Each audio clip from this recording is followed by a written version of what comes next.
In this recording, we are going to review the difference between the passive and the active voice and why you would want to use one over the other. The active voice is a structure in which the subject, whether it's the dependent clause or an independent clause, any noun that's functioning as a subject, does the action of the verb. Doesn't matter what verb it is, just as long as it's an action verb and the subject is doing that action. So in this example, here's our subject, Normans, and the verb is defeated. The subject of the sentence, Normans, is doing the action of this verb, defeated, so we have a nice active voice sentence. In this example, we have an opening dependent clause, and that doesn't matter. It doesn't have to be, the active voice doesn't have to be in the independent clause. It can be any noun and any verb. Here's our verb wanted. Here's our subject of that verb, they. They is the subject, and it is doing the action of wanted, so we have the active verb.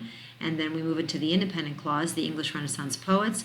Here's my subject. Here's an adverb. Doesn't make any difference. I can have an adverb in there. Here's my verb. The poets are the ones who are doing the praising. So the subject is doing the action of the verb. So in both sentences, we have nice active verb structure.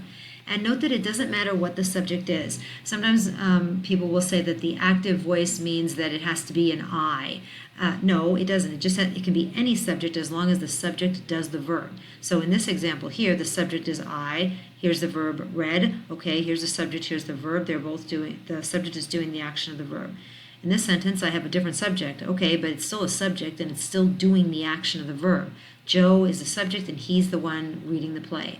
Over here, the students read the play. Okay, here's the subject. It doesn't have to be I. It can be any noun. As long as the noun is doing the action of the verb, you have your active voice. The passive voice is the opposite of that. It means that the subject of the independent or the dependent clause is not doing the action of the verb. It's just sitting there and something else is happening to it by someone who's in the sentence or usually someone who isn't in the sentence. So here's our same sentence from earlier. The Normans defeated the Anglo-Saxons. That was our active voice form. Here, it's been reversed, and now my subject is the Anglo-Saxons. They're not doing anything. They're just sitting there, and they were defeated by these people. So this structure here is my passive voice. They were defeated. The subject is Anglo-Saxons, but they're not doing this action. They are on the receiving end of this action, and that makes this sentence a passive voice sentence. Same thing here. Here's my Tudor monarchs. They're my subject, but the verb is were praised. The subject is monarchs, but they're not the one doing the praising. They're the ones being praised. So, and here's the people who are doing it by the English poets. But the subject is not doing this verb, and that creates a passive voice sentence. So if we want to look at the two of them together, which one wins? Grammatically, they are equal. The passive voice is not a grammatically incorrect form. It's perfectly grammatical, so you're not making an error grammatically by using the passive voice. In usage, however, English prefers the active voice. The subject doing the action of the verb equals clearer meaning, more precise meaning, and more definitive connection between the subject and the thing that's happening in the sentence, the main verb or the verb of the dependent clause. So stop the recording for a second and then read through these, see if you can determine which are active and passive, and then start the recording again to see how you did. So here we're looking for our subject and our verb. Here's my subject, heroes, and I'm going to find the verb and see if heroes is doing the action of that verb. If it is, I have an active sentence. If it isn't, I have a passive sentence. Here's my verb, can be understood. Somebody who's not in the sentence is doing the understanding of the kind of character the tragic heroes are. But the heroes are not doing this action. So we have here a passive voice sentence. Here's my subject, Macbeth, and I have an intervening appositive. Okay, that's fine. You can have lots of things coming in between your subject and your verb. Here's my verb, was written. So Macbeth is the subject of the sentence, but it's not doing the action of the verb. Somebody who's not in the sentence wrote Macbeth. And in this sentence, Macbeth is just sitting here, and the thing that's happening to it, was written, is my main verb. So here I have another passive voice sentence.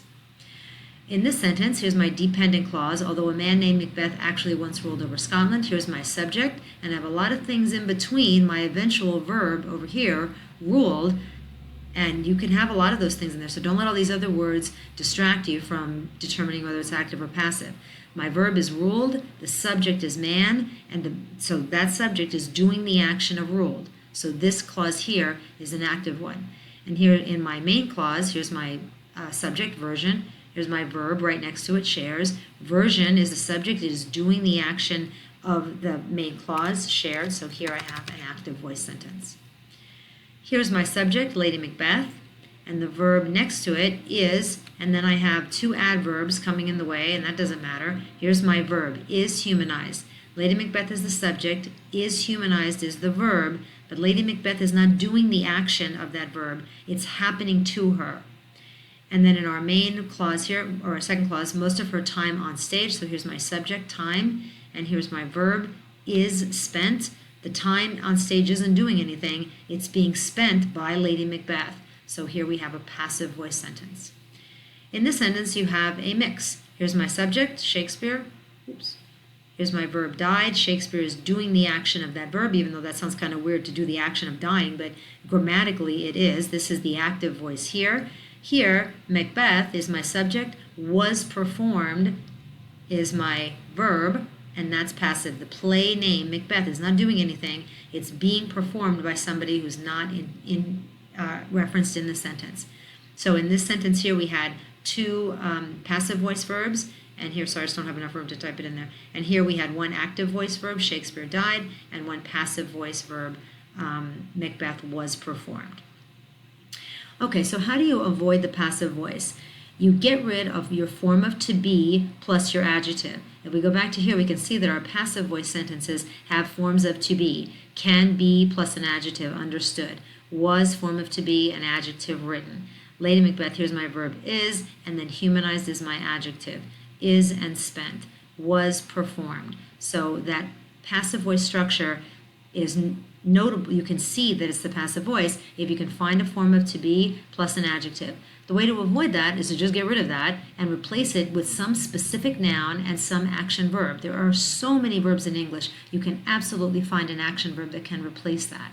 So here's an example, a sentence. Many of Shakespeare's plays are still performed today. Here's my subject, plays. And here's my verb, are performed. So the plays subject is not doing this action. Somebody who's not in the sentence is doing the performing. So this whole sentence here is a passive voice. It's not grammatically incorrect. It's completely understandable and correct. It's just awkward. English prefers the active voice instead of the wordier and more active passive voice. So the way to fix that is to create for yourself a specific subject that would clarify for the reader who's doing that verb. So here you could just say maybe theater companies, modern theater companies. That's going to be our new subject. And then to decide on your verb, look at the original passive voice form and see if you could use that. Which specific, up here, here's your original active passive voice, are performed. See if you can just use the active form of that verb. Yeah, why don't we just use perform? Now we have the same verb from our original sentence. We're just going to get rid of the form of to be and transform this adjective into the specific active noun, perform. Oops. So our new sentence then would be, modern theater companies today still perform many of Shakespeare's plays. Same exact sentence, not in terms of its meaning. I'm not getting anything more out of the verb. I've just changed it into the more elegant active form, and I've given my reader more information. I've given them the actual group of people who I said are doing this performing. Up here, the reader knows that the plays are still being performed, but the reader does not know who's doing that. Maybe I don't want to talk about theater companies. Maybe I want to talk about school theater departments. Okay, well, that would be different than modern theater companies. So depending on the choice you make for your subject, you're giving your reader more distinct and more precise information that could change depending on who your subject is. So a question that people have a lot about the passive voice is, if it's grammatically correct, do I always have to get rid of it? Not really. It's up to you as the writer to decide if the passive voice is actually the form that you want, given whatever it is you're trying to argue. So looking at that sentence from before, and we look at the original passive voice, many of Shakespeare's plays are still performed today. The following sentences would not develop any information about who is doing it. The information that would follow would be maybe examples of the plays themselves, the ones that are still being performed versus the ones that are not being performed. And maybe something about the contrast between the time periods. That is, I don't want to, I would say as the writer, I don't want to make this an active voice sentence because I don't want my reader to be focusing on the people or the groups who are doing these new performances. I want them to focus on the fact that these plays from the 15th and 16th and 17th centuries are still performed today. So my content of the following sentences would be different because I chose the active voice. If I look at chose the passive voice. If I look at my active voice sentences, I have a new focus. Modern acting companies still perform it. If I want that to be my initiating sentence, then the stuff that's going to follow is going to be info about the modern acting companies. Maybe ones that are doing these kinds of performances versus ones that don't do it, or how they do it, the different plays that they like doing versus the ones that they don't like doing. The focus of the following sentences is going to be different because I chose to do an active voice sentence as opposed to the passive voice. So that's important for you as you become a more sophisticated writer, is just because English likes the active voice doesn't mean you could never use the passive voice. As long as you know why you're using it, then go ahead and use it, but that's up to you as the writer to determine which form is going to be the one that you need. One benefit that really comes out of using the active voice is increasing the specificity of the verbs, and when that happens, you increase the specificity of your argument. So you remember that the passive voice always uses some form of to be. It can be present tense, past tense, present progressive, past progressive, it doesn't matter as long as you have some form of to be in here.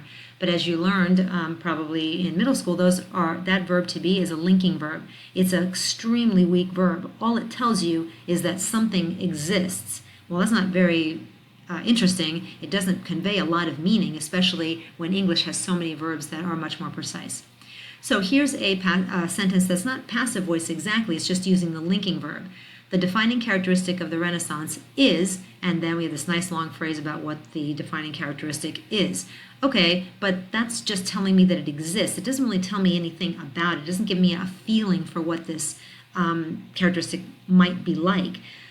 So here is that same sentence reworded into an active voice sentence. The Renaissance desire to recover the philosophy and poetic forms of the ancient world defines its nature. So I took out that is, which is just like an equal sign, and I replaced it with something way more precise, defining its nature. And then the sentences that follow will have to play up that verb. It'll really have to be precise, that I mean defining it, not just being some general equal statement of what it is. So the passive voice, pretty tricky thing. You have to decide if the passive voice has value to your meaning. If it does, then keep it, but demonstrate that value in the sentences that follow. Don't just use it because that's the phrase that came out of your head as you first started to write the sentence. If you can think of a specific noun or plus an active verb that conveys that same meaning, you're not losing anything by using the active structure, then you should use the active structure, because usage-wise and syntactically, the active voice is a much preferable structure than the passive voice.